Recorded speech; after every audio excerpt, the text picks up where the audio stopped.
والصلاة والسلام على أشرف الأنبياء والمرسلين وعلى آله وأصحابه وأزواجه وذريته أجمعين الذي أرسله بالحق بشيرا ونذيرا وداعيا إلى الله بإذنه وسراجا منيرا إن الله وملائكته يصلون على النبي يا أيها الذين آمنوا صلوا عليه وسلموا تسليما اللهم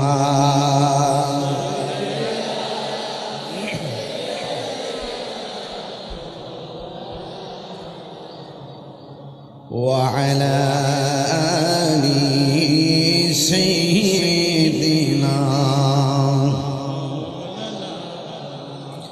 دراد مكة كنت بري اللهم صل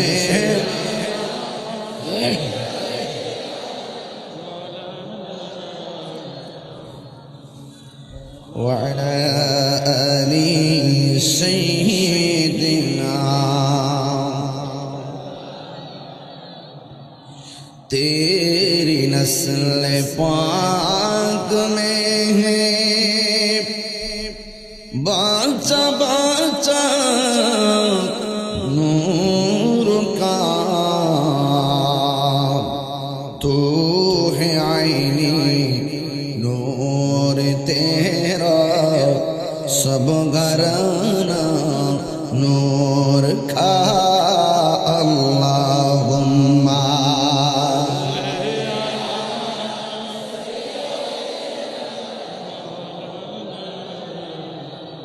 وعلى آل سيدنا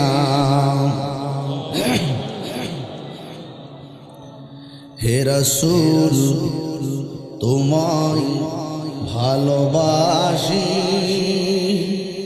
অন্তর শুধু মুখে না জান্নাতের আশায় নয় হে রাসূল জাহান্নাম কেউ ডরে না তোমায় পাবার আশায়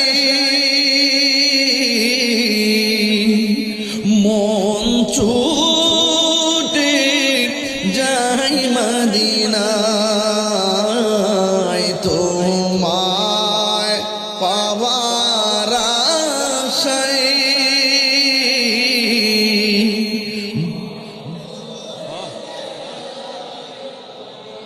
মহেশকালী প্রেমিকদের সুর যদি শুনে থাকো একবার দিদার দাও না হে রাসূল তোমায় ভালো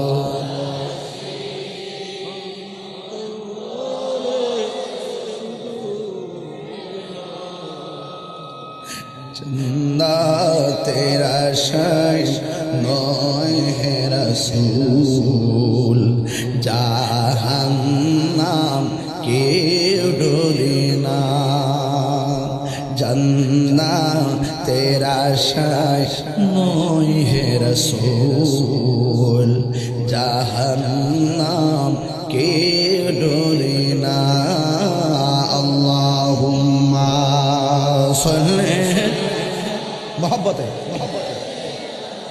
मौलाना मुहम्मद व अला आलि सय्यिदिना मुअज्जज़ व मुकर्रम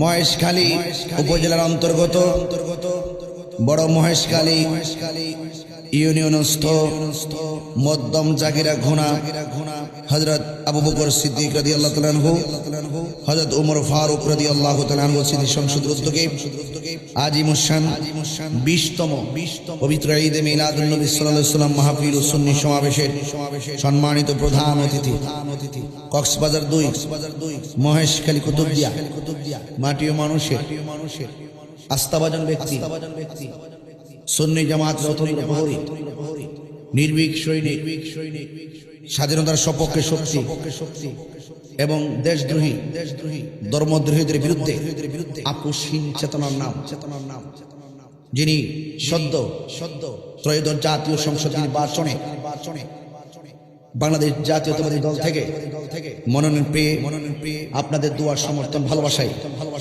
তিনি সংসদ সদস্য নির্বাচিত হয়েছেন জনাব আলমগীর মোহাম্মদ মাহফুজুল্লাহ ফরিদ সাহেব। সবাই বলে মারহাবা। রাত্র প্রায় 11টার উপরে অনেকক্ষণ সময় লেগেছে এখানে আসতে। বহদ্দার হাট ওখানে এসে আমি 1.5 ঘন্টা আটকে পড়ছিলাম ফ্লাইওভার অনেকক্ষণ সময়। আর আপনাদের ভালোবাসায় এত দূর থেকে আমি এসেছি। আপনাদের উপস্থিতি দেখে আমি অত্যন্ত অভিভূত, অনেক উচ্ছ্বসিত যে আপনারা এই প্রখর ব্যস্ততার ভিতরেও এই রাত্রেবেলা বৈরী আবহাওয়াকে উপেক্ষা করে মাহফিলে এসে উপস্থিত হয়েছেন। শুকরিয়াতান কণ্ঠটাকে উজাড় করে দিয়ে পড়ুন আলহামদুলিল্লাহ।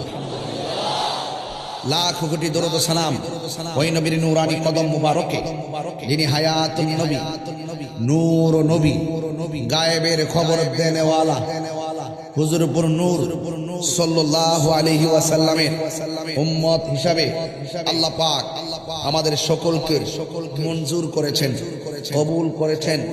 সেই জন্য শুকরিয়াতান সকলে আবারও পড়ি আলহামদুলিল্লাহ। আমি বেশি লম্বা আলোচনা করব না। আমি এখান থেকে আগামীকাল সিলেটে প্রোগ্রাম, অনেক লং জার্নি, এক প্রান্ত থেকে আরেক প্রান্ত, এক বিভাগ থেকে আরেক বিভাগ, এইভাবে প্রতিদিন রাত চলছে। সুন্নতের খেদমত করছি। আহলুস সুন্নাত ওয়াল জামাতের যারা দ্বার্থহীন ভাষায় কথা বলে তাদের কণ্ঠকে বিগত দিনে রুদ্ধ করার মতন অনেক অপশক্তি এই জমিন থেকে আমাদের আহলুস সুন্নাত ওয়াল জামাতের অনেক আকাবেরদেরকে তারা শেষ করে দিয়েছে। কথা বলেন ঠিক না বেঠিক? আমাদের মহেশখালী কুতুবদিয়ার আস্থাভাজন ব্যক্তি আমাদের এমপি মহোদয়কে আমি শুরুতে একটি কথা বলবো। আপনি নিশ্চয়ই আল্লামা শহীদ ফারুকী রহমতুল্লাহ আলাইহির কথা আপনি জানেন, যিনি মিডিয়া ব্যক্তিত্ব, যিনি কাফেলা অনুষ্ঠানের মাধ্যমে সারা দেশ এবং প্রবাসের অনেক গুরুত্বপূর্ণ জায়গা তিনি মিডিয়ার মাধ্যমে আমাদের সামনে সশরীরে গিয়ে তুলে ধরেছেন। সেই আল্লামা শাইখ শহীদ নুর ইসলাম ফারুকীকে এক ধরনের অপশক্তি হায়নার গোষ্ঠীরা গলার ভিতরে ঢুকে গলা এবং হাত পা বেঁধে তাকে নৃশংসভাবে গলা কেটে হত্যা করেছে। আজকে দীর্ঘদিন হয়ে গেল, কিন্তু আজ পর্যন্ত আমরা কোনো বিচার পাইনি। আমরা আপনার মাধ্যমে আল্লামা শহীদ ফারুকী রহমতুল্লাহ আলাইহির সুপ্রস্তাব যেন সংসদে উত্থাপিত হয় সেই প্রস্তাব করছি।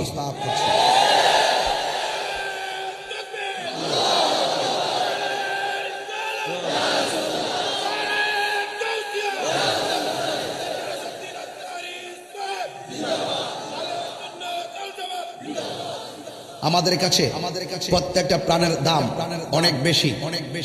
সে গরিব হোক, বড় লোক হোক, সাদা হোক, কালো হোক, ধনী হোক, দরিদ্র হোক, আমরা মনে করি প্রত্যেকটা প্রাণ সম্মানী, প্রত্যেকটা প্রাণ মূল্যবান। আমরা যখন দেখেছি বিগত 5ই আগস্টের পরে মসজিদের ইমাম মাওলানা রইসুদ্দিনকে ওপেন মব ভায়োলেন্সের মাধ্যমে হত্যা করা হয়েছে। আমরা রাজপথে আন্দোলন করেছি। বিগত 1 বছর হয়ে গেল এই আসামিরা দিব্যি ঘুরে ফিরে বেড়াচ্ছে। আজকে এমুক মারা গেলে বিচারের দাবিতে রাজপথ উত্তাল করা হয়। আমি আপনাদের কাছে জানতে চাই, আমাদের আল্লামা শহীদ নুর ইসলাম ফারুকীর প্রাণের কি কোনো মূল্য নাই? আমাদের খাজা বাকি বিল্লাহ কি কোনো মূল্য নাই? আমাদের মাওলানা রইসুদ্দিনের প্রাণের কি কোনো মূল্য নাই? আমি দায়িত্বহীন ভাষায় কক্সবাজার, পেকুয়া, মহেশখালী, কুতুবদিয়া দায়িত্বহীন কণ্ঠে দেশবাসীকে জানাতে চাই, অনতি বিলম্বে আপনাদের সকলকে আহলুস সুন্নাত ওয়াল জামাতের যেই সমস্ত মানুষদেরকে নির্মমভাবে পৈশাচিকভাবে হত্যা করা হয়েছে, অনতি বিলম্বে দিব্যি ঘুরে ফেরা ঘাতক হায়নাদেরকে অনতি বিলম্বে গ্রেফতার করে সর্বোচ্চ শাস্তির কার্যকর করতে হবে।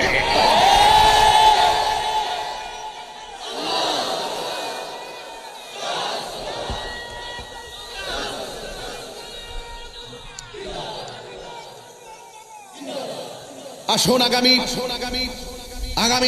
27 এপ্রিল জাতীয় প্রেস ক্লাবে মসজিদের ইমাম মাওলানা রইসুদ্দিনের হত্যাকারীদের সর্বোচ্চ শাস্তির বিচারের দাবিতে আহলুস সুন্নাত ওয়াল জামাতের পক্ষ থেকে আমাদের সকল সংগঠন পর্যন্ত সবার একান্ত ঐকান্তিক উপস্থিতিতে আমরা প্রতিবাদ মিছিল করব।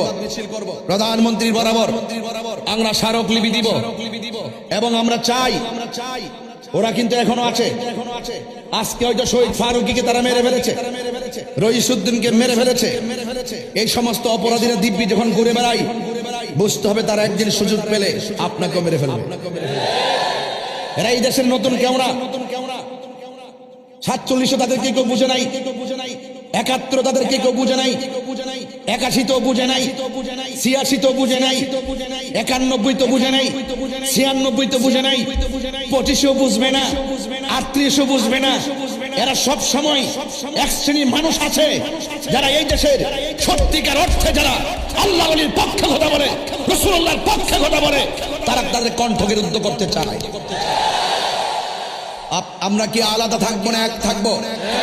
কারা কারা ঐক্যবদ্ধ থেকে কাজ করতে হাত তুলে দেখেন ইনশাআল্লাহ।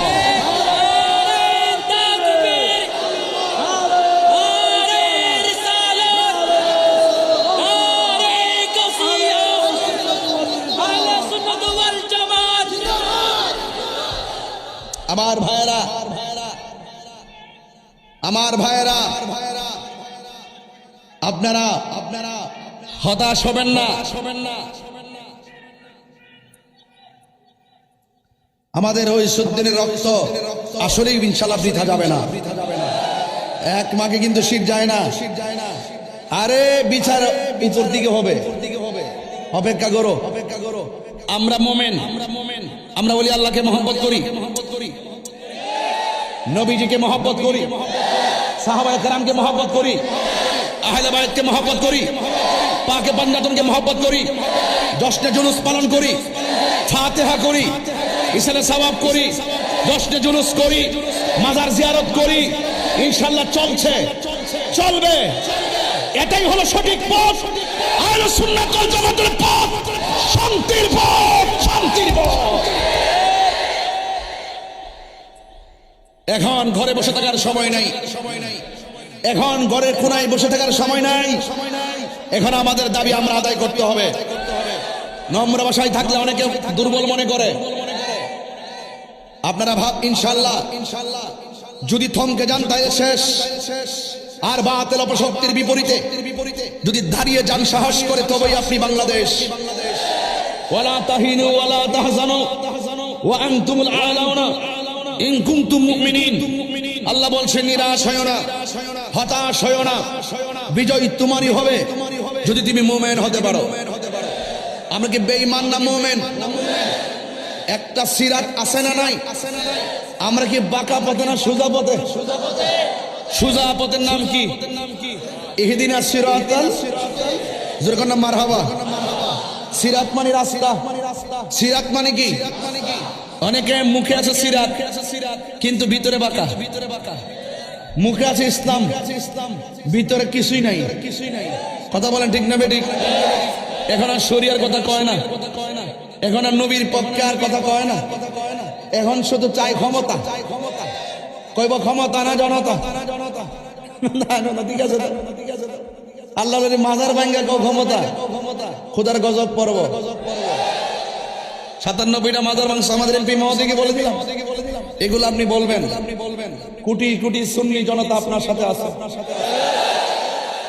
এদেশে ইসলাম আনছে আল্লাহর ওলিগণ 53 স্বাধীনতা 53 বছর পর। এই বছর আমরা কোনোদিন দেখি নাই কোনো আল্লাহর নবীর মাজারে ফুলের টুকা দিছে। যারা দিছে তারা কারা? এখনো ফেসবুকের পাতায় ঘুরতেছে, এখনো ইউটিউবে ঘুরতেছে। তদন্তের নামে বাহানা না করে আমি বলবো তরিকা বান্ধব, অলি বান্ধব আমাদের এমপি মহোদয় এগুলো তুলে ধরবেন। ইনশাল্লাহ আমরা আছি আপনার সাথে। হকের এক হামজালা কথা বলছে, সে যে কোনো অঙ্গনের হোক, সারা বাংলাদেশের সুন্নি জনতা তাকে সমর্থন দিয়েছে। আমরা আমাদের নবীকে এত ভালোবাসি, নবীর পক্ষে কথা বলে কলিজাটা উজাড় হয়ে যায়। সে কমই গণনা হতে পারে যখন সে সংসদে দাঁড়ায় বলছে যে এই দেশে যারা নবীর বিরুদ্ধে কথা বলবে তাদের সর্বোচ্চ শাস্তি বিধান কার্যকর করতে হবে, এবং দায়িত্বহীন কণ্ঠে বলছে যে আমার নবীকে যারা শেষ নবী মানে না তাদেরকে অমুসলিম ঘোষণা করতে হবে। দায়িত্বহীন ভাষায় বলার পরে আমাদের মন ঠান্ডা হয়েছে। আমরা এটাই চেয়েছিলাম, আমাদের জীবন তুচ্ছ, মুস্তাফার মহব্বত আমাদের কাছে সবার শ্রেষ্ঠ। কিন্তু তার ডানে বামে সামনে পিছনে অনেক ইসলামী দলের লোকজন বসা ছিল, যারা ইসলাম কায়েম করতে চায়, যারা শরিয়া কায়েম করতে চায়, যারা তো টিকিট দিতে পুরো সব ব্যস্ত পাঠা দিয়েছিল। হ্যাঁ, আমি ভাবছিলাম যখন হানজালাই বক্তব্য দিছে, আমি মনে মনে ভেবেছিলাম যে ওই সমস্ত ধর্ম যারা ধর্মের নামে কথা বলেছে, যারা বলেছে আমরা ইসলাম প্রিয়, তারা মনে হয় টেবিল থাপড়ায় ভাঙ্গে ফেলাইব। দেখলাম যে একটা কথাও বলে নাই। তার মানে বুঝতে হবে নবী বড় জিনিস না, নবীকে ইউজ করে, ইসলামকে ইউজ করে তারা এই দেশ এবং দেশের মানুষের বিপরীত অবস্থা নিতে চায়। আর নাইলে কথা বললেন না কেন? প্রতিবাদ করলেন না কেন? 2 মাস হয়ে যাওয়ার পরও এই পর্যন্ত আপনারা ইসলামী মূল্যবোধের আলোকে একটা কথা সংসদে উত্থাপন করলেন না কেন? আপনারা যদি সকল বাংলাদেশের ইসলাম প্রিয় মানুষদের পক্ষ থেকে ম্যান্ডেট নিয়ে থাকেন, তাহলে মাজার ভাঙলো এই ব্যাপারে কথা বললেন না কেন? নবীর বিরুদ্ধে কটূক্তি করলো এই ব্যাপারে কথা বললেন না কেন? রইসুদ্দিনকে হত্যা করলো এই ব্যাপারে কথা বললেন না কেন? তার মানে বুঝতে হবে আপনাদের মুখে ইসলাম আছে, অন্তরে ইসলাম নাই।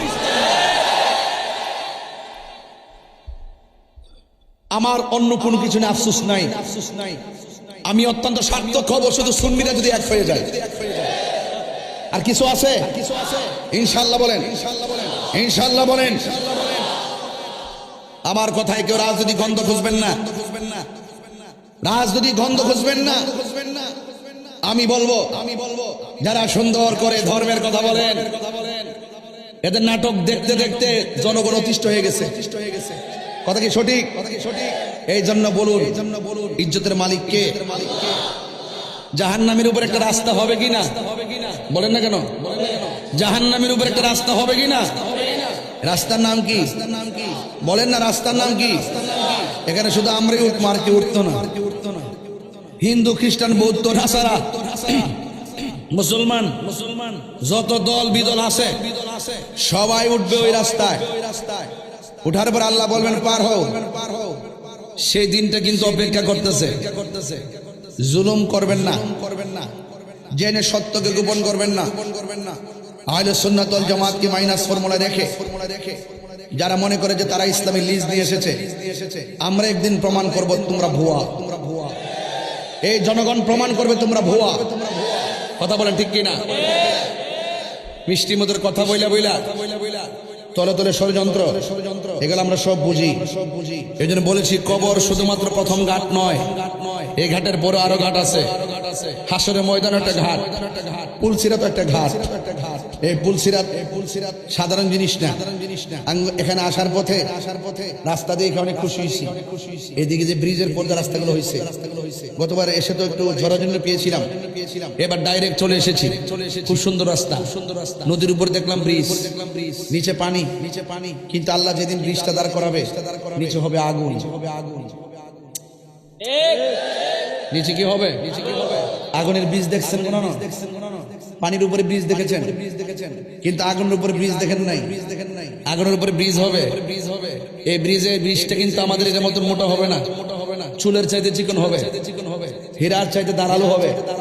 নিচে থাকবে জাহান্নামের আগুন, আর আগুনটা লাল হবে না, আগুনটা হবে কালো। এই যে আগুনটা হবে কালোবাজি, আগুনটা কালো হবে এবং কুচকুচ কালো হবে। রাস্তাটা হবে চিকন। বাবা আরেকটু সাউন্ড উঠাই দিও। রাস্তার হবে চিকন, হীরার চাইতে দাঁড়ালো, নিচে থাকবে আগুন, আগুনের রং হলো কালো। ও যুবক, একটা কথা বলি, বলেন মহেশখালীতে যখন চুলার মধ্যে আগুন ধরায়, আগুনের ধরায় লাকড়ি দিয়া, আগুন ধরায় বিভিন্ন কাঠ দিয়া, আগুন ধরায় খেরের কারি দিয়া, কিন্তু আল্লাহ রাব্বুল আলামিন বলেন ওয়াকুদুহান নাস ওয়াল হিজারা উইদ্দাত লিল কাফিরিন। হাশরের মাঠে যেই দিন পুলসিরাতটা কায়েম হবে, নিচে থাকবে আগুন, এই আগুনটা আল্লাহ ধরাবে মানুষ এবং পাথর দিয়া। রাসূল করিম সাল্লাল্লাহু আলাইহি ওয়াসাল্লাম বলেন এই আগুনটা অনেক তাপ হবে। এই আগুনটা কিন্তু আল্লাহ পাক প্রস্তুত করছেন উইদ্দাত লিল কাফিরিন, কাফেরদের জন্য। কিন্তু আল্লাহ পাক কোরআনে বলছেন এই জাহান্নামের নিচে থাকবে মুনাফিকরা। আঙ্গুদেশে মুনাফিক নাই, আরো জোরে আছে না নাই?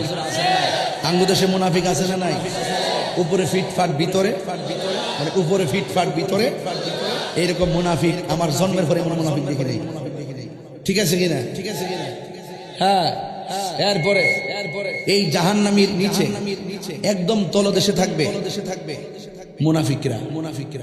আল্লাহর হাবিব সাল্লাল্লাহু আলাইহি ওয়াসাল্লাম একদিন সাহাবায়ে কেরামদেরকে নিয়ে বসে কথা বলছেন।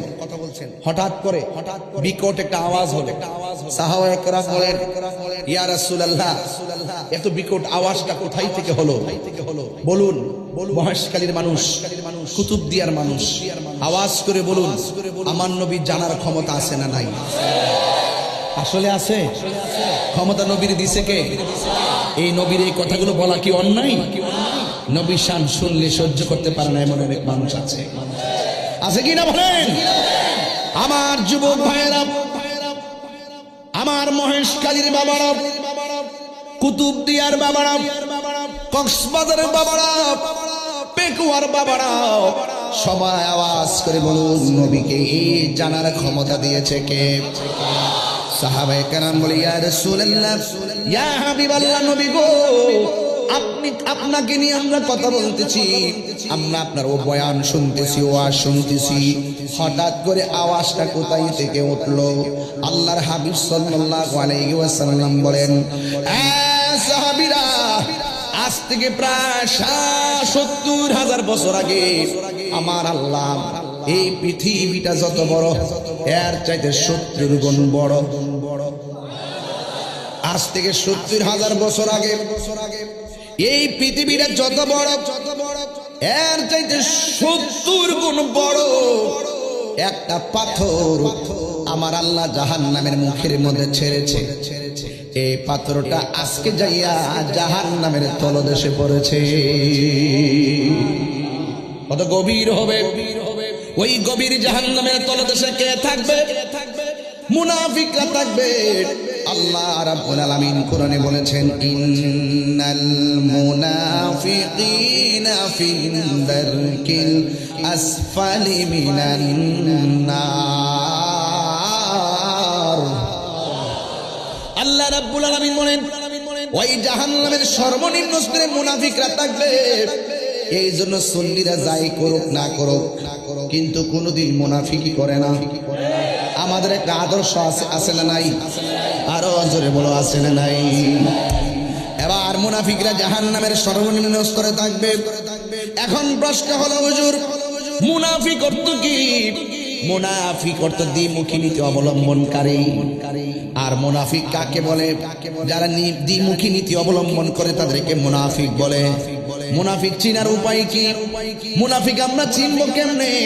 যারা কথায় কথায় মিথ্যা কথা বলে, ইজা ওয়াদা আখলাফা, যারা ওয়াদা করলে খেলাফ করে, ইজা তুমিনা খানা, যাদের কাছে কোনো আমানত রাখা হলে আমানতের খিয়ানত করে, এরা হলো মুনাফিক।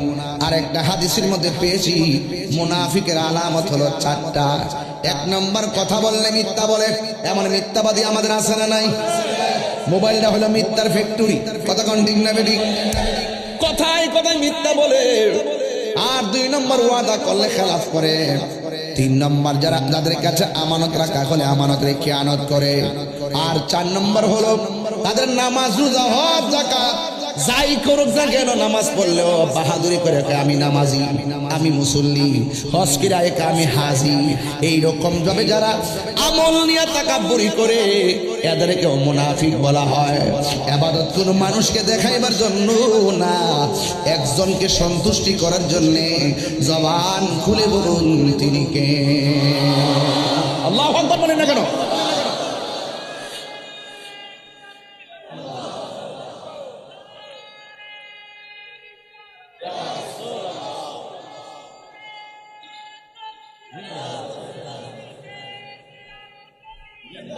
আমার ভাইয়েরা খুব মনোযোগ দিয়ে শোনা লাগবে। আমার নবী, আপনার নবী রাহমাতুল লিল আলামিন, তিনি বলছেন জাহান্নামীর উপরে যখন বিষটা দেওয়া হবে, সেদিন বোঝা যাবে কে আসল আর কে নকল। দুনিয়াতে বাটফারি কইরা ছাড় পেলেও আল্লাহ ছাড় দেয় কিন্তু ছেড়ে দেয় না। কথা কোন ঠিক কিনা? আল্লাহ ছাড় দেয় কিন্তু ছেড়ে দেয়। আল্লাহ ধরা কি নরম না শক্ত? ইন্না বাতশা রাব্বিকা লাশাদীদ। আল্লাহর ধরা অনেক শক্ত।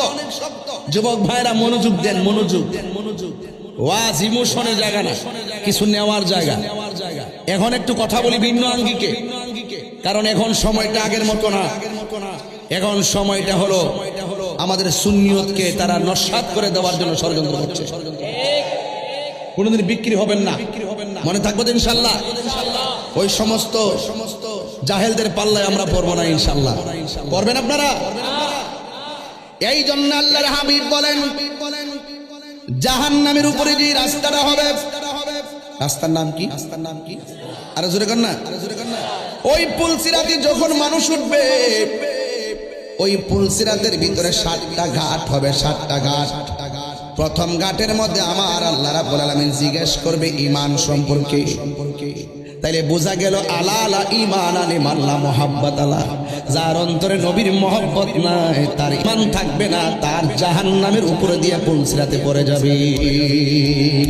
পুলসিরাত কেটে কেটে জাহান্নামে পড়ে যাবে।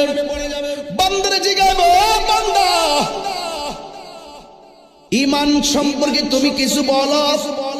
বান্দা বলবে আল্লাহ আমরা ঈমান আনছি তোমার উপরে, ঈমান আনছি তোমার বন্ধু নবীর উপরে, ঈমান আনছি নবী রাসূলদের উপরে, ঈমান এনেছি তাকদীরের উপরে, ঈমান এনেছি আখিরাতের উপরে, ঈমান এনেছি ফেরেশতাদের উপরে, ঈমান এনেছি আসমানি কিতাব সমূহের উপরে, ঈমান এনেছি আখিরাতের উপরে।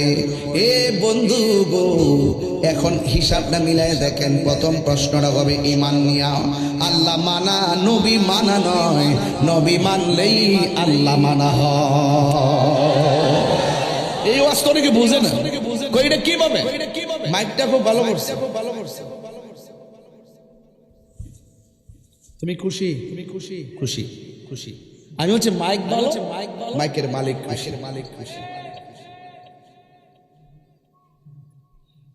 আমি কি বুঝাতে পেরেছি?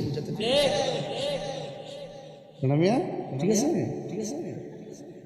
আমি বলছি মাইক ভালো, মাইকের মালিক খুশি। এই কথাগুলো মৌলবীরা বুঝে না, এরা শরীয়তের মৌলবী, এদের মধ্যে কোনো আধ্যাত্মিকতা নাই। হ্যাঁ, আমি বলছি আল্লাহ মানা নবী মানা নয়, নবী মানলেই আল্লাহ মানা হয়। আমি কই না তো, এটা তো আল্লাহ কয় ইন কুনতুম তুহিব্বুনাল্লাহ ফাত্তাবিউনি ইউহিব্বুকুমুল্লাহ ওয়া ইয়াগফির লাকুম যুনুবাকুম ওয়াল্লাহু গফুরুর রহিম। ও বন্ধু, আপনাকে যারা ভালোবাসবে সে যেন আমাকে ভালোবাসলো, আমাকে যদি ভালোবাসে আমি আল্লাহ তাদের জীবনের গুনাহগুলো মাফ করে দেব। বড় করে কোন আল্লাহু আকবার। খুশি তুমি? হেডে হেডে হেডে হেডে।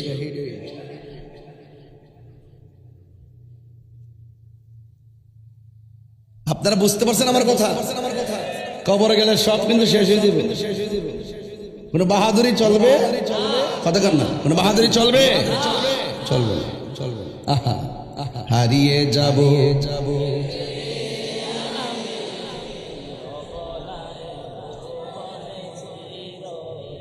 বাবাজান, আমাকে কত কষ্ট দেয়, আমাকে কত হুমকি দেয়, কত মামলা টামলা কইরা উদাই লিছে। আমি বলছি 100 যা মন চা তা করো, তবে ধরার আগে বুঝা দেবে।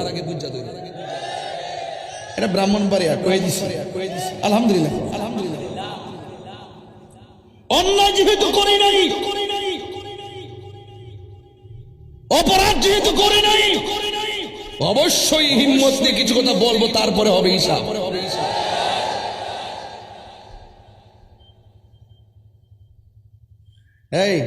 এই খুশি তো মুখে মুখে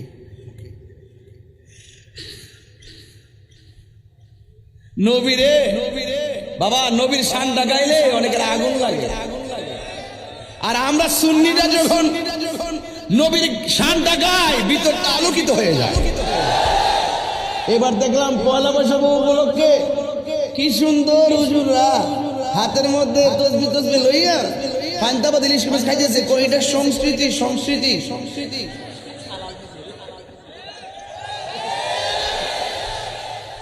কত প্রকার বাটফার।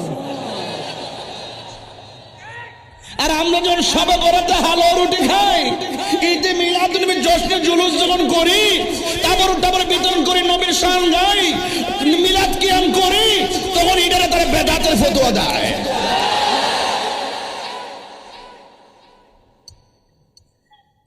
এই জন্য আমি এদেরকে বলছি, নাটক কম করো প্রিয়। সবার সামনে যাই করো, তাহিরির সামনে করো না। সবার পক্ষ থেকে আমি জবাব দিয়ে দেবো ইনশাল্লাহ। আপনারা ভরসা আছে তো ইনশাল্লাহ? ভরসা আছে তো ইনশাল্লাহ? পাইছেন তো মনের মতো এমপি। এমন এমপি মহোদয় আমরা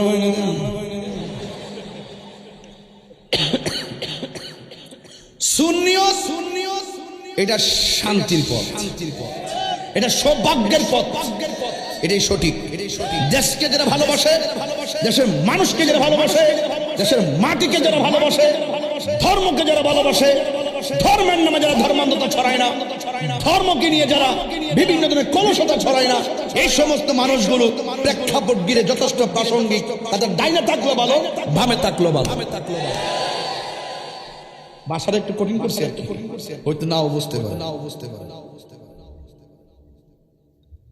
বলেন, হারিয়ে যাব একদিন আমি, রবনায় ভুবন চিরদিন। বলো হারিয়ে যাব, মাশাআল্লাহ, রবনায় ভুবন চিরদিন।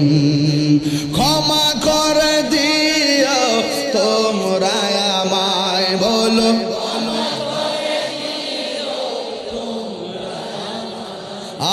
ভুল করে থাকো যদি কোনো দিন, হারিয়ে যাব একদিন আমি, রবনায় ভুবন চিরদিন।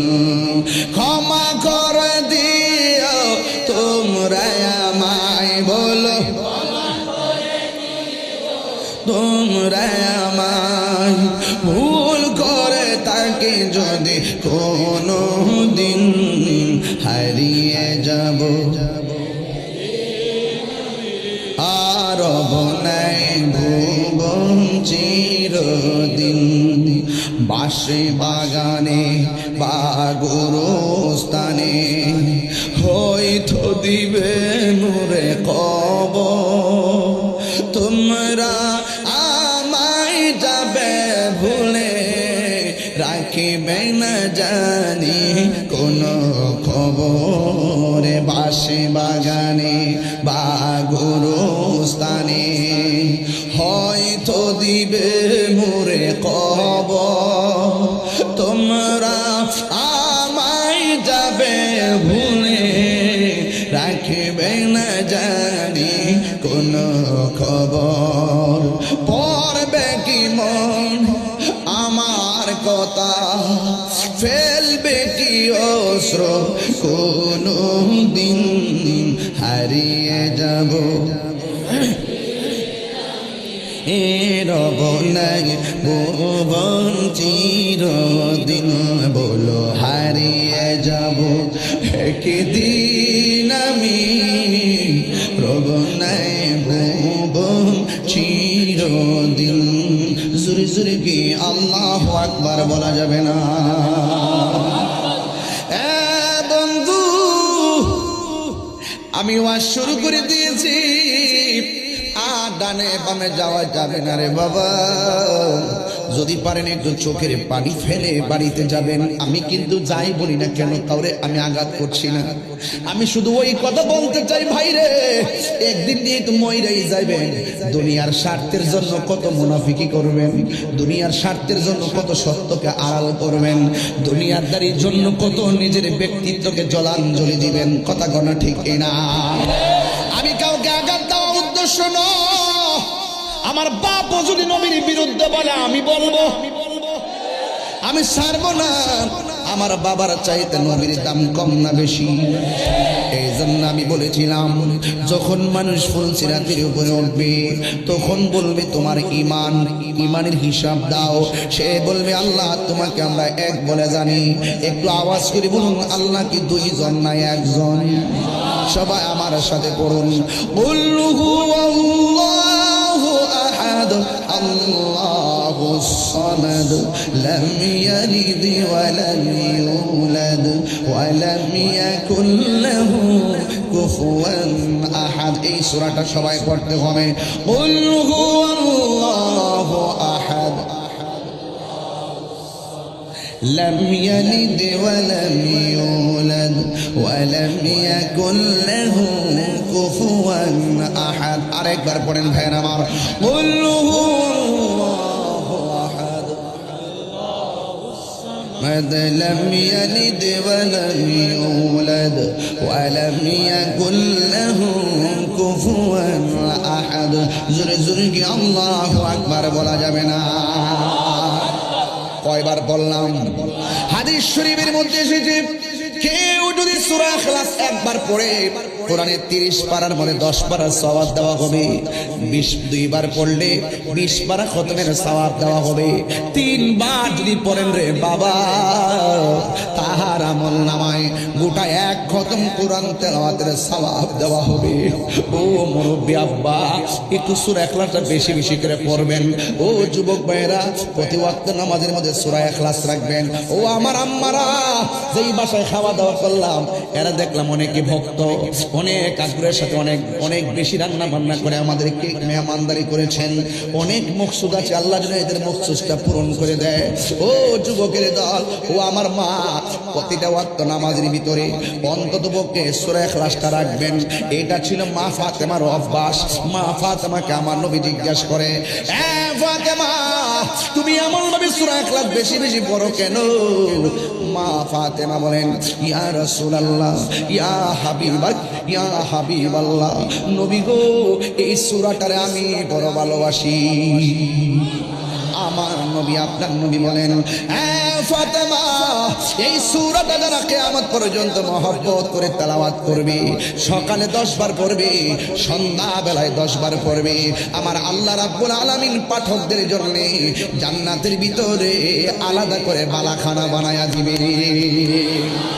শুধুমাত্র তাই নয়, আমার নবী, আপনার নবী বলেন, কেউ যদি সূরা ফাতিহাকে বেশি বেশি মহব্বত করে, আমার নবী, আপনার নবী বলেন, সে যখন তেলাওয়াত করবে শুধুমাত্র তার নিজের সওয়াব হবে না, এই তেলাওয়াতকারীর উসিলায় তার আব্বা আম্মার গুনাহ পর্যন্ত আল্লাহ মাফ করে দিবে। শুধুমাত্র তাই নয়, সে একদিন যদি মারা যাবে, আজকে যারা হাজির হয়েছেন, হাজার হাজার মানুষ যারা মাহফিলে এসেছেন, আমি মহেশখালীর জন্য নতুন না, গতবার আমি 3 তারিখে না 4 তারিখে এসে গেছি মহেশখালী। আমি কিন্তু নতুন না, এই মাসের 25 তারিখে পেকুয়াতে আসবো ইনশাআল্লাহ। ও বন্ধু, আমি নতুন না, শুধু একটা কথা বলতে চাই, এই মাহফিলে যারা হাজির হইলাম, না জানে কার নামটা আল্লাহ আগে লিখে রাখছে দুনিয়া থেকে চলে যাবে। যদি আমি জানতাম আমি চলে যাব, ওয়াজ মাহফিলে বন্ধ কইরা ঘরের ভিতরে দরজা লাগাইয়া আমার রবের ইবাদতে মশগুল হয়ে যাইতাম। না জানি কার আগে কে কখন মারা যায় কেউ বলতে পারি না। কেউ দিনে মারা যাবে, কেউ রাতে মারা যাবে, কেউ সকালে মারা যাবে, কেউ বিকেলে মারা যাবে, কেউ রাত্রে মারা যাবে, কেউ সন্ধ্যায় মারা যাবে, কেউ দেশে মারা যাবে, কেউ বিদেশে মারা যাবে। এটাই হলো পৃথিবীর বাস্তবতা। কে আগে মারা যায় কেউ বলতে পারি না, যেদিন মরে যাই না কেন পুলসিরাতের গেটের মধ্যে আমাদেরকে যাওয়া লাগবে। এবার বান্দারা আল্লাহ রাব্বুল আলামিন হাবিব বলতেছেন, পৃথিবীর মানুষ তোমরা যারা সূরা ইখলাসটা মনোযোগের সাথে পড়বা, তুমি যেদিন মারা যাইবা তোমার জানাজার ভিতরে আপনজনরা সারি বাইন্দা যাইব, ভাই যাইব, দাদা যাইব, বাবা যাইব, বন্ধু বান্ধব সবাই মহেশখালী কুতুবদিয়ার বিভিন্ন ঈদগার মাঠে হাজির হয়ে যাবে। বন্ধু, একদিন হয়তো আমি চলে যাব, আমার জানাজার ভিতরে অনেক মানুষ শরীক হয়ে যাবে। আমাদের এমপি মহোদয়, আমার ভাই ফরিদ ভাই চলে যেতে পারে। একদিন যে দুইটা পাশে চেয়ারে বসে আছি, একদিন না জানি কোন দিন কার অ্যাবসেন্সে এই চেয়ারটা খালি হয়ে যায়, কেউ বলতে পারি না। জানাজার ময়দানে হাজার হাজার মানুষ উপস্থিত হয়ে যাবে। আল্লাহর হাবিব বলে, যারা সূরা ইখলাসকে মহব্বত করে, সূরা ইখলাসকে মহব্বত করার কারণে সে যেদিন মারা যাবে ওই জানাজার ভিতরে আপনজন সবাই উপস্থিত হবে, কিন্তু সূরা ইখলাসকে যারা মহব্বত করবে তার জানাজার মধ্যে আসমান থেকে হযরতে জিবরাইল এবং মিকাইল জানাজার ময়দানে হাজির হয়ে যাবে। আর বড় করে বলেন না সুবহানাল্লাহ। শুধু কি বুঝেন না, এই তিনবার কি লেগে পড়াইছি? আল্লাহ যদি এই তিনবারের কথাটা কবুল করে তাইলে আমাদের জীবন ধন্য হয়ে যাবে। আমরা গুনাহগার, ব্যস্ততার কারণে নামাজ পড়ার মতো পড়ি না, রোজা রাখলে রাখার মতো রাখি না, হজ করলে করার মতো করি না। এবার দেখো গত বছরদিন একটা ফ্লাইট গেল হজের উদ্দেশ্যে, আবার একের পর এক হাজীগণ যাবে মক্কা মদিনার উদ্দেশ্যে। আল্লাহ যেন আমরা সবাই হাজীদের সঙ্গে কবুল করে জোরে গণা আমিন। ওই মুহূর্তে আল্লাহ জিগাইব, ঈমান হিসাব দাও। বান্দা বলবে, আল্লাহ আমরা তোমাকে এক বলে জেনেছি, যদিও তোমার দেখি নাই, না দেখে তোমাকে সেজদা করেছি। আপনার মহেশখালীর মানুষ জবান বলে বলেন, সেজদা পাওয়ার মালিককে। আজকে অনেক মানুষ আমরা মাজার পূজারি কয় কি কয় না, এমন ভাবে আমরা উপস্থাপন করে মনে হয় যেন আমরা মাজার লইয়া ফিরে থাকি, মনে হয় যেন আমরা মাজারে সেজদা করি, মাজারে যেন সেজদা করি। আসলে আমরা মাজারে সেজদা করি না, জিয়ারত করি। জিয়ারত করা কি হারাম না সুন্নত? আরো জোরে করে, হারাম না সুন্নত? আমরা করি জিয়ারত, ওরা বলে আমরা পূজা করি। তাইলে এরা জন্মগতভাবে মিথ্যাবাদী, এরা 14 গোষ্ঠী মিথ্যাবাদী। হারামজাদা সাফার দাঁত ফলাই দেওয়া দরকার বেড়া দরকার।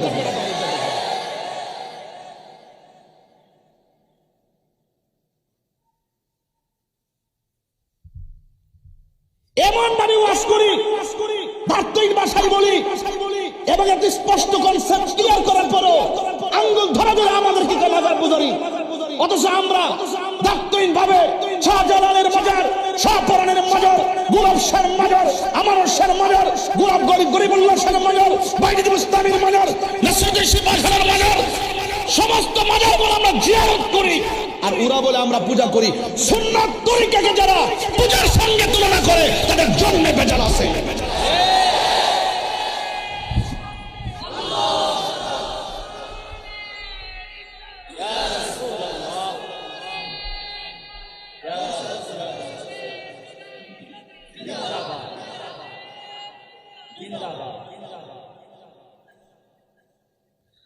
আমার কথা কি রাগ করছেন আপনারা? সুন্নতকে কি কেউ হারাম করে দেবো? যেই ব্যক্তি নবীর সুন্নতকে অবজ্ঞা করে তার কি ঈমান আছে? আমি বুঝছি ফতোয়া দিছি, ফতোয়া তাহিরি ফাললে উল্টা তোর 14 গোষ্ঠী লই আমার সামনে কিছু কই না দিক্কা।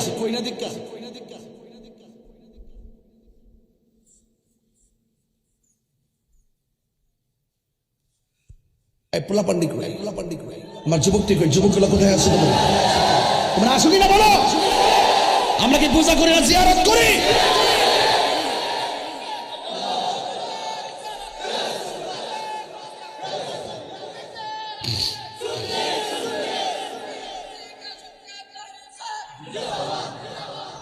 মাজার সুরক্ষা কমিটি করো, পাড়ায় পাড়ায়, মহল্লায় মহল্লায়, ইউনিয়নে উপজেলা ভিত্তিক, জেলা ভিত্তিক, রাষ্ট্রব্যাপী মাজার সুরক্ষা কমিটি করো। এবং মাজারকে যারা ভাঙার জন্য আসবে তাদেরকে প্রতিরোধ কমিটি তৈরি করে দাঁত ভাঙা জবাব দেওয়া হবে ইনশাআল্লাহ। কথা ঠিক করে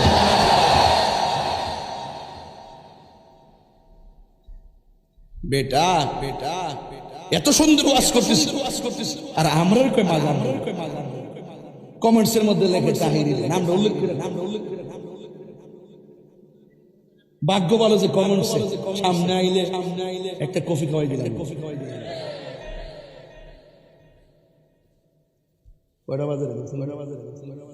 হ্যাঁ হ্যাঁ বেশি লম্বা হয়েছে গা ওয়াজকে বেশি লম্বা হয়ে যেতেছে। আপনার কি কষ্ট পাইতেছেন নাকি আবার? আর একটু সময় কি দিব আপনাদেরকে ইনশাল্লাহ? বলেন আল্লাহ কি দুইজন না একজন? আর আঙ্গুল দিল্লা করেন আল্লাহ কি দুইজন না একজন? আমরা কি আল্লাহ ছাড়া কাউকে সাজদা করি? সাজদা পাওয়ার মালিককে? আল্লাহ ছাড়া কার কাছে মাথা নত করি? মাথা নত করি কার কাছে? সাজদা পাওয়ার মালিককে।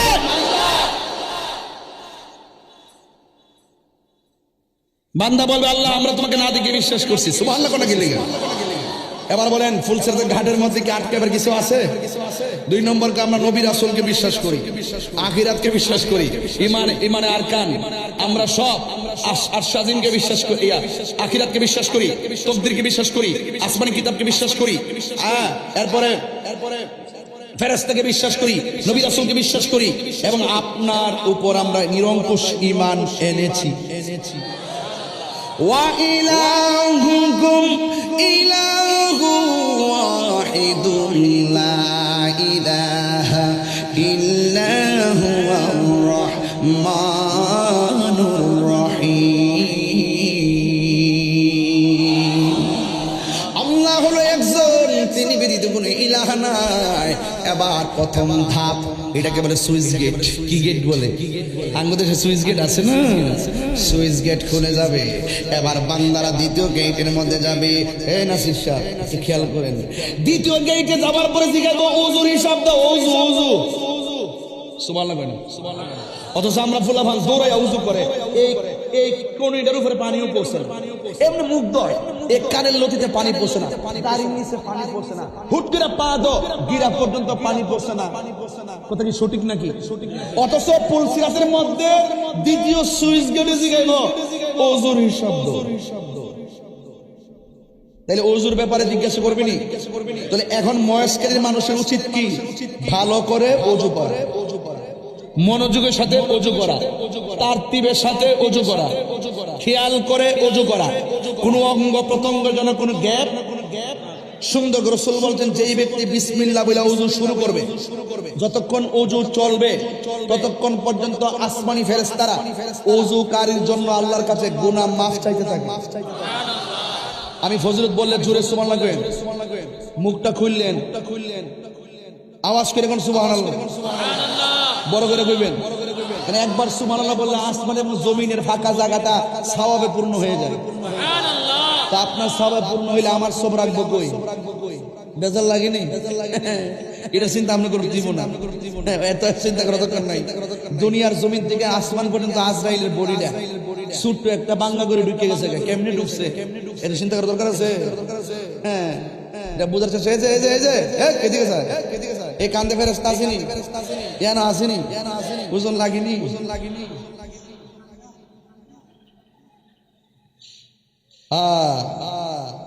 খাঁচার ভেতর অছি পাখি কেমনে আসে যায়, খাঁচার ভেতর অছি পাখি কেমনে আসে যায়, তারে ধরতে পারলেই মন বেড়ি, তারে ধরতে পারলে মন বেড়ি দিতাম পাখির পায় কেমনে আসে যায়। জোরে খাঁচা ভেতর অছি পাখি কেমনে আসে যায়।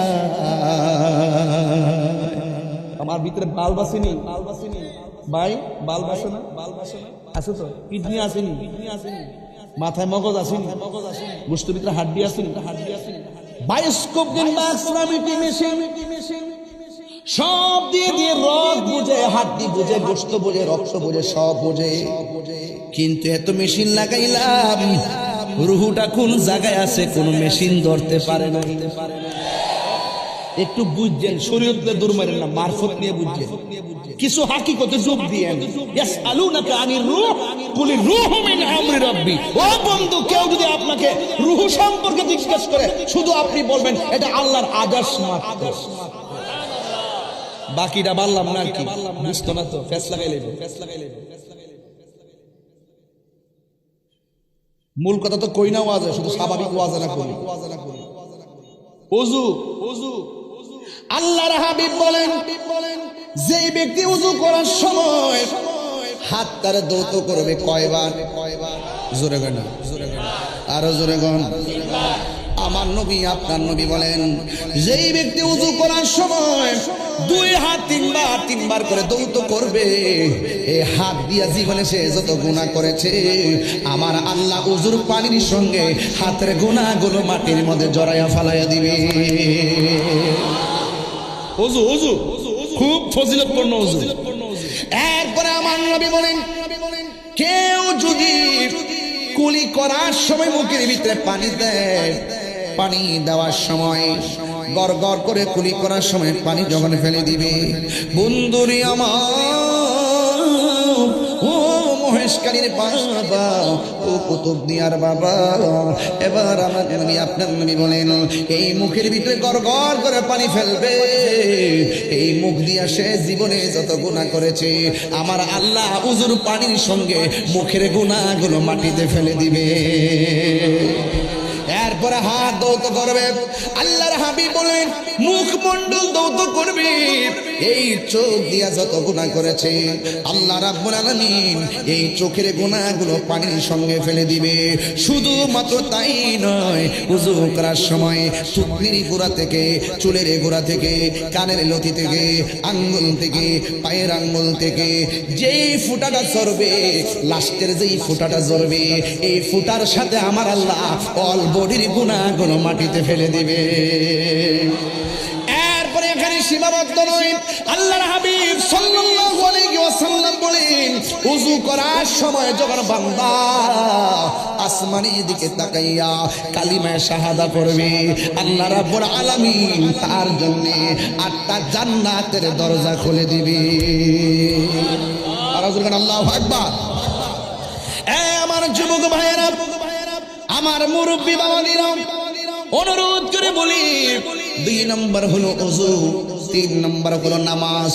আপনারা জবান খুলে বলুন, সেই নামাজ আমরা চাই কি চাই না? আর জোরে বলো, চাই কি চাই না? নামাজ পড়বেন, হুজুরি কলবে নামাজ পড়বেন, নামাজ পড়া জান্নাতে যাবে, আবার নামাজ পড়া মানুষ জাহান্নামে যাবে। আমিনাতুন নাসিবাতুন তাসলা নারান হামিয়া, গাট্টি গাট্টি পরিমাণ আমল কইরাও দুজকের মধ্যে যাবে। কারা জানেননি? এখন আপনাদেরকে সহজে বুঝবেন। নবীর মনে কষ্ট দিয়া নামাজ পড়লে লাভ হবে না, মা বাবার মনে কষ্ট দিয়া নামাজ পড়লে লাভ হবে না, না না। আমার নবী, আপনার নবী বলেন, 3 নম্বর গেটের মধ্যে নামাজ নিয়ে জিজ্ঞেস করবি, 4 নম্বর গেটের মধ্যে জিজ্ঞেস করবে, হক নিয়ে জিজ্ঞেস করবি। আপনারা জবান খুলে বলেন, বান্দার হক মাইরা খাইলে জবাবদিহিতা আছে না নাই? আল্লাহ রাব্বুল আলামিন হাবিব বলেন, ও যুবক, আল্লাহ রাব্বুল আলামিন হাবিব সাল্লাল্লাহু আলাইহি সাল্লাম বলেছেন, আল্লাহ রাব্বুল আলামিন হাসরের ময়দানে 2টা গুনাহ কোনোদিন মাফ করবে না। জোরে কোন কয়টা? 1 নম্বর গুনাহ হলো যারা আল্লাহর সঙ্গে শরীক করে, কারণ ইন্না শিরকা লাযুলমুন আযীম, নিশ্চয় শিরক হলো সবচাইতে বড় গুনাহ। 2 নম্বর যারা মানুষের হক মেরে খায়। 3 নম্বর এই গেল 4 নম্বর। 5 নম্বর হলো যারা আত্মীয়তা সম্পর্ক ছিন্ন করে। আমাদের সমাজের ভিতরে গত কিছুদিন আগে ঈদ গেছে, ঈদের মধ্যে দেখবেন নিজের কাপড় কিনছে, নিজের বউয়ের কাপড় কিনছে, কিন্তু মায়ের কাপড় কিনতে মনে নাই। এমন অনেক সন্তান আছে না নাই? মাহফিল সাজালে আল্লাহর পায়ে যাবেন, অসম্ভব। মাহফিল সাজালে নবী পায়ে যাবেন, নিজের কাপড় কিনতে মনে আছে, বউয়ের কাপড় কিনতে মনে আছে, সন্তানের কাপড় কিনতে মনে আছে, কিন্তু মায়ের শাড়ি কাপড় কিনতে মনে নাই, বাবার লুঙ্গিটা কিনতে মনে নাই। আপনি যতই মাহফিল সাজান আর খানায় কাবায় যান, কোনো লাভ হবে? এই যুবক, আপনাকে বলছি, আমার ওয়াজ যদি এক সেকেন্ডের জন্য ভালো লেগে থাকে, অনুরোধ করছি কয়েকটা, আল্লাহর সঙ্গে শরীক করেন না, খবরদার নবীরে কষ্ট দিয়েন না। 3 নম্বর বান্দার হক মাইরা খায়েন না। 4 নম্বর হলো নামাজটা ঠিক মতো কইরেন। 5 নম্বর হলো আত্মীয়তার সম্পর্ক ছিন্ন করবেন না। লা ইয়াদখুলুল জান্নাতা কাতিউন, আত্মীয়তা ছিন্নকারী বেহেশতে প্রবেশ করবে না। এক কথা কোন ঠিক না বেঠে? এই জন্য খবরদার মা বাবার সঙ্গে সম্পর্ক ছিন্ন কইরা ওই চট্টগ্রাম যাইয়া 5 তলা বিল্ডিং এ থাকবা আর মনে মনে ভাবতেছো তাহির হুজুরের দাওয়াত কইরাইন না, একটু মার কবরটা জিয়ারত করাইলেই বুঝি মার হক আদায় হয়ে যাব, বাপের হক আদায় হয়ে যাব। এই যে বুড়া মানুষটা হুজুরটা বইয়া রইছে, এই ফুট ফুট করতে করতে করতে করতে করতে করতে কোমর ব্যথা হয়ে গেছে গা, ফিটটা ব্যথা হয়ে গেছে গা। মুরব্বিরে জিজ্ঞেস করেন, আগের মতো হাঁটতে পারেননি? তিনি বলবেন না। আগের মতো রুকু দিতে পারেননি? তিনি বলবেন না। আগের মতো চোখে দেখেননি? তিনি বলবেন না। আগের মতো হাঁটতে পারেননি? তিনি বলবেন না। আগের মতো মাথায় বোঝা তুলতে পারেননি? তিনি বলবেন না। আগের মতো কথা বলতে পারেননি? তিনি বলবেন না। আগের মতো খাইতে পারেননি? তিনি বলবেন না। এরপরে এত অসুবিধা হওয়ার পরও সন্তান বাপের খবর নেয় না। অথচ তুমি একদিন খাইতে পারতা না, মা বাপ তোমার খাওয়াইছে। একবার তুমি চলতে পারতা না, মা বাপ তোমাকে চলা শিখাইছে। 1 টাকা রুজি করতা না, তোমাকে মা বাপ ছোট থেকে বড় করতে করতে সর্বোচ্চ শিক্ষা পর্যন্ত নিছে। আর সেই মা যখন দুর্বল হয়ে গেল, সেই বাপটা যখন দুর্বল হয়ে গেল, তখন বুড়া বেটা আর বুড়া বেটি বলে গালি দাও। মা বাবা অসুস্থ নিয়ে পড়ে থাকে, তুমি খবর পর্যন্ত নেও না। আল্লাহর কসম করে বলি, যেই সন্তান মা বাপরে কষ্ট দিবে তার নামাজ রোজা এমনকি হজে গেল লাভ হবে না।